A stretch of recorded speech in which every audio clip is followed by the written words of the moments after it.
Hey YouTube, gonna keep it real again today. I think if you follow me for long enough, you'll know I have no filter on my mouth. I'm really bad at that. I always have been. I tend to say what I think, or my face reflects it.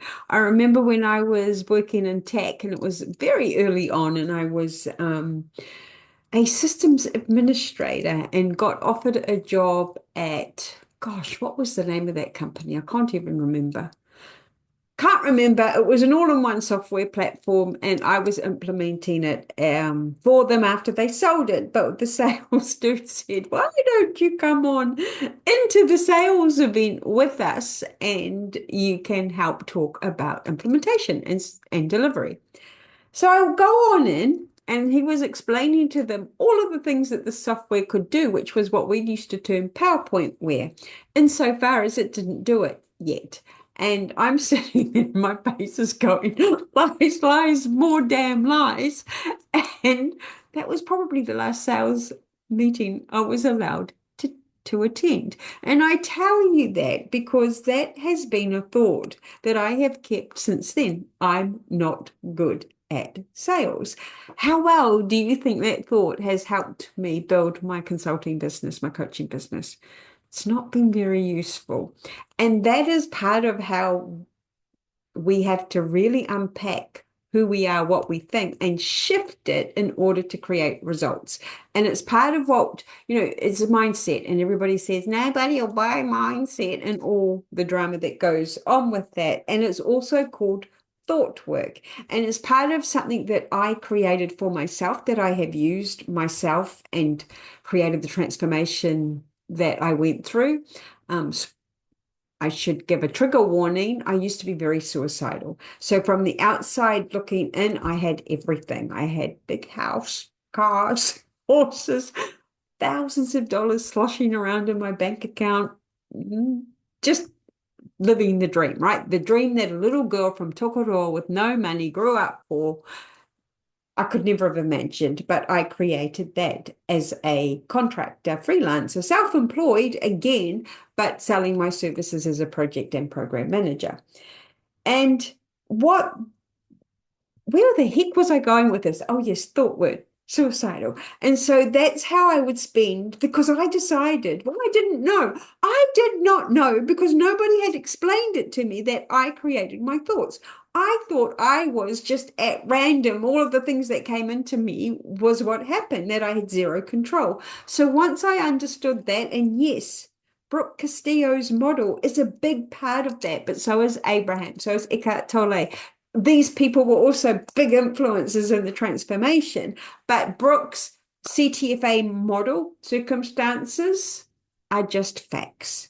You take those into a court of law, everybody will agree with you. So they're not up for dispute, they're cast iron. So here's a fact. I am 5'5", 1 meter 65. And if I go around going, well, I'm really short, somebody who's 1 meter 60 is going to disagree with me. So that is actually a thought. That's my opinion.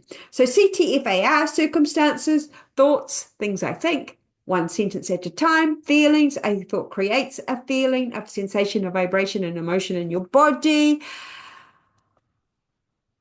A is for action. We cannot outperform the way we think. That is key when we're building a business. This is really where I'm going with this conversation. But you guys, stick around. I have this very busy brain and I go all over the place. But I think when I talk, sometimes things might land and help you because that's certainly their client's experience that I work with. Because my own brain says, how does anybody follow you? You're all over the map. But hey ho.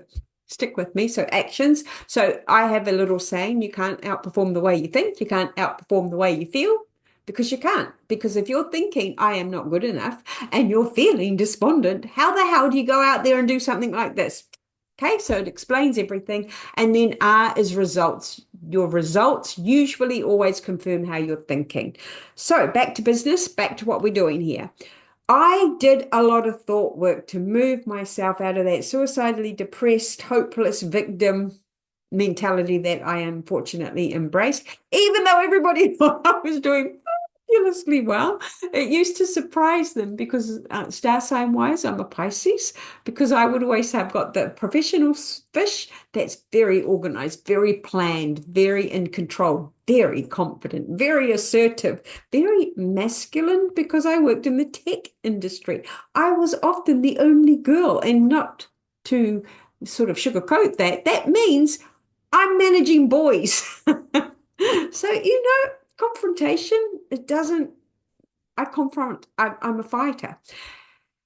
But I also had the other fish, the personal fish, the wishy-washy, flippy-flappy, out of integrity, flaky fish. And unfortunately, when we build personal brand businesses, and in my case, which fish do you think came swimming with me into my personal brand business, my coaching, consulting, strategy business? The flippy, flappy, and out of integrity one, the one with all of the negative thoughts, all of the bad wiring. So I spend a lot of time shifting my identity, but I have come to understand it's like a little dial, and it's like the fear dial, right? Because identity, part of my identity was fear of failure, fear of success. It was a double whammy. And so what it does is it just turns it down so that you can implant something new and carry on. Now, what I have recently been made aware of when I talk about thought work and somebody says, "Oh, is that Brooke Castillo's work? Oh, are you in Stacey Raymond's area?" And I love those ladies passionately. They get a lot of hate, they get a lot of negativity. Both are multi-eight-figure business owners, striving possibly to be nine. I know Brooke's sort of shutting things down at the moment, but Stacey is still doing really well. And a lot of people have decided to write negative things about them. But here's what I always try and do in my brain now. Because I am wired negative to begin with, if I go down a rabbit hole and start to believe what other people think, their thoughts, their feelings about somebody or something, I can get caught up and swept away in that. So for the longest time, I also didn't like Facebook. Now, Facebook did depublish me, but I decided it didn't work. So that was another thought that I kept using. It doesn't work. But in a business, you can't think like that because it stunts your growth. It keeps you small. It traps you. Because one of the things that we have to be able to do as business owners, and this is probably the hardest thing, is we have to be able to try a lot of things to figure out what works. And here's the rub. We'll get something working, and then for no reason, it will stop working. And the no reason is to us for no reason, but really it's because something's changed in the market. The market between sort of nowish and 3 years ago is not the same. And 3 years before that, it's not the same. It is completely changed. We must keep pace with that. So all that to say, thought work is important. So is understanding our responsibility in that.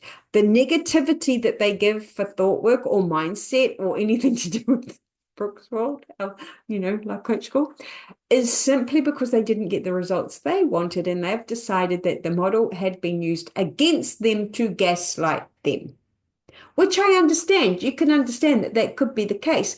But here's what I want to offer. We are what we think. Whether we want to understand or accept that, that is facts. There are some of us that will go ahead and we will build huge, huge, huge businesses if that's the vision. If that's your big, hairy goal, that is what you want, you can build that. There's enough proof and evidence out there to support that you can do that. I have myself experienced a couple of seven-figure women coaches. Well, actually, and James, because James Wedmore was my coach for the longest time as well, and he's eight figures. But from a women perspective, because let's face it, the world is still geared more in their favor than our favor. And, if we do things that are considered direct, we're called bitches, they're called leaders. It's just, anyway, let's not go there. That's not the point of this. So getting back to what I said, are you keeping up with my brain? So these women and the women that I've met that do make seven figures, they do think differently, right? They are not people who get put off. So if something's not working, they don't talk themselves out of the game with the thoughts that they've created. They overcome them. They build that capability, that resilience. They increase the risk factor so that they keep their eye on the prize. And the prize is, here's my vision. It's a big, hairy asked goal, but I'm going to do my best to get there. And they embrace the journey. They don't hold the goal up as a weapon of mass destruction against themselves. Well, I didn't get this, it's never going to work. They already expect that the goal may not be achieved, but what they embrace is that journey. It's that trial and effort. It's that trial and failure routine. It's the let's see if this works, coupled with an absolute deep belief that they can help. Because I absolutely know that Brooke Castillo's model changed my life. Okay, I will never ever talk negatively about that model ever because it changed who I was. It was something that enabled me to slow my brain down and then understand the thoughts I was thinking, really sense into the emotion of it, the feeling of it, why that created the resistance that I would have, and then make a decision. Did I want to keep that thought or do I want to upgrade that thought? Do I want to stay in this identity or do I want to shift my identity? And from that work, I created my think framework, which sort of expands on it. The T is for thought. So I do use her CTFAR model for that because awareness is where change always comes from. And then I use the H for how, because our brains are white. But how do I do that? And we will never know the how until we've done it. So in order to do it, we need to become the who. So that's my how. It just keeps reminding me, what's your big, hairy ass goal? If it's this, what do you think it took to get there? So I will apply that to horse riding as well, because I find riding my horses and training my horses in dressage is so similar to building a business. It's unreal. And that is that concept of how we do one thing is how we do everything, because the same rules apply. I have to get into an arena. I have to be prepared to fail massively. I have to prepare to practice, build strength, develop muscle, develop harmony, all of the same things as in my business. And if I never thought of, but I can't ride that, or he doesn't know that, or any of that negative shit, I'm out. It doesn't work. You can't outperform that. I keep saying that because it is so true. So that stuff is all wrapped up in that how, because the person that got that big hairy ass goal, that impossible dream that they had, they didn't sit there thinking to themselves, I can't, or it doesn't work, or I'm not cut out for this, or I don't know what to do. They just went about applying a plan that they had created ahead of time. And I think you've got to have two types of plans, right? The plan that is the plan that gets you there, and you already plan. You always start from the end in mind and then plan backwards.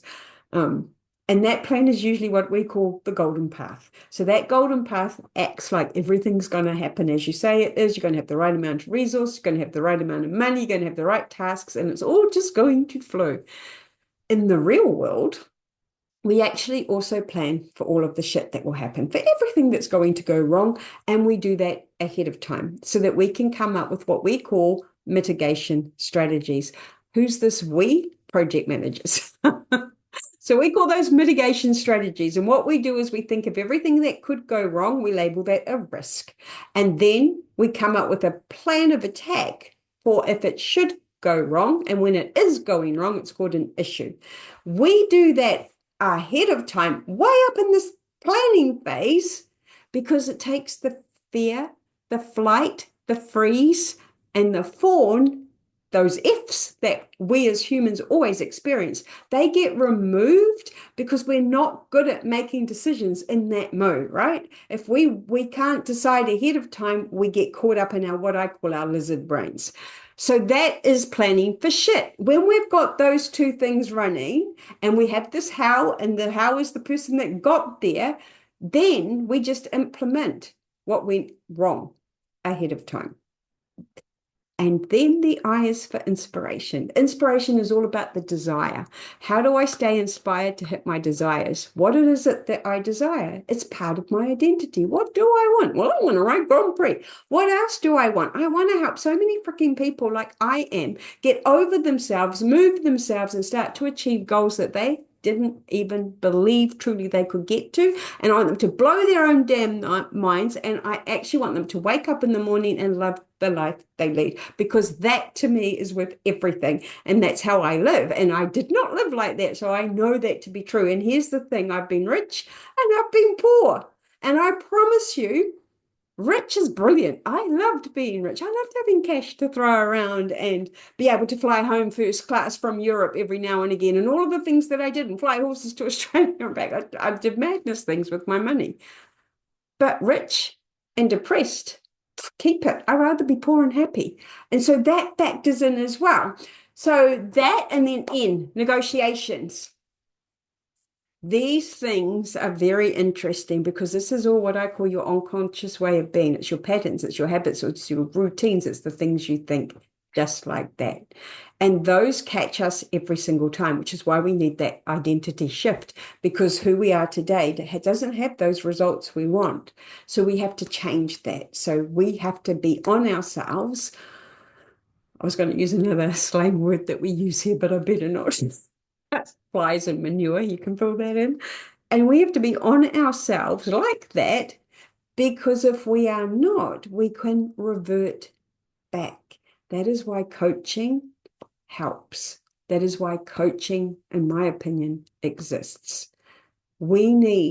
Some of us need, now, if you follow David Goggins, because I love David Goggins, if you follow him, he's going to tell you that accountability coaches are the hilarious thing he's ever heard. Like, he thinks they're rip-off merchants. And I understand the reason he thinks that, because he is somebody that says, I'm going to do X, and he goes and does X. He doesn't even understand how much effort that takes, because he's now so reprogrammed himself to get there. But what he forgets, and I almost sometimes want to go up to him and go, dude, I think you've forgotten the fat, overweight, lazy dude that you said that you were, that worked for Ecolabs. And you forgot you went into the Marines, and the Marines helped you with that mindset transition, because somebody was standing over you, and you say, you will do those push-ups whether you like it or not. You will do those flutter kicks whether you like it or not. And yes, the man ran on broken bones, and yes, he's one of my biggest inspirations. But that's coaching. Those blinking Marine instructors coached him through his brain wanting to quit on him, his brain wanting to stay stuck in what his excuses and negotiations would have been. And then the last thing for think is K, knowledge. Now, most people think I mean go and get more knowledge. And I'm like, no. If you are called to this work, so if you know deep down inside of you, you are supposed to help people in a coaching capacity or a strategy capacity or whatever it is you want to call yourself.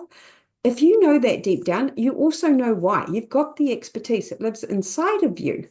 But what you don't have is the mindset to unlock the expertise for long enough to get out there and tell everybody what you've got. And so that is the work. It's not more knowledge. It's not more courses. It's not more programs. It's certainly not shiny object syndrome. It is understanding that I've got it. I now need to figure out how to get it out there. And that probably means getting out of my own way. So that is my thinking framework that I came up with on the back of my horse, Vinny, because Vinny and I used to go around in circles, not achieving anything. And my goal was to get him to Grand Prix. So I sat there for, I was going to say decades, and it probably is now a decade, but at the time it wasn't decades, wondering what it was that I was doing, not doing, and why I kept getting stuck. Whew. All this because I wanted to come on and say all of this negativity about thought work and how it gaslights you. No, again, it's just a thought, because when we choose to think something didn't work, and it's so easy to think it didn't work, we often like to then go, because that person didn't do what they said they were going to do. But we can only give you so much information.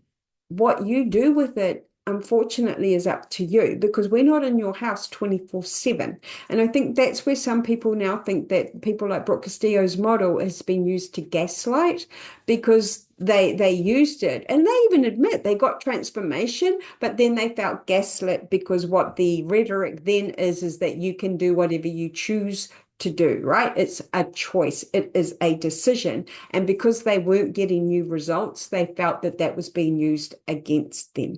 I think maybe because I'm a little older, a little wiser, a little more seasoned, and I've gone through so many different projects and lived in so many countries, I have a bigger understanding of that. So I keep myself out of that thought pattern because I've managed to meet Olympians, horse Olympians, the odd running Olympian. I come from a teeny tiny country as well. When I grew up in New Zealand, there were only 2.8 million of us. Then there are 5.5. Um, but the reality of that is that we had quite a high percentage who would excel and work at that level. So we would know people who were All Blacks type thing, went to school with them and that. So I've always been surrounded by these people who are exceptional, and I've always been interested in, well, why are you exceptional and why am I stuck down here? And what I failed to always understand is in my career, I was exceptional. I was the best of the best. There were very few billing program managers who were as competent and as capable as I was. But because it was so easy to me, I didn't value that. And I didn't feel like I had to work that hard for it. So I didn't carry that into my business. And that is why people think that Brooke's model is gaslighting, simply because they don't understand their responsibility in the game. And I, as a coach, often fear, and my brother once said to me, Liz, why are you a coach? You shouldn't be a coach.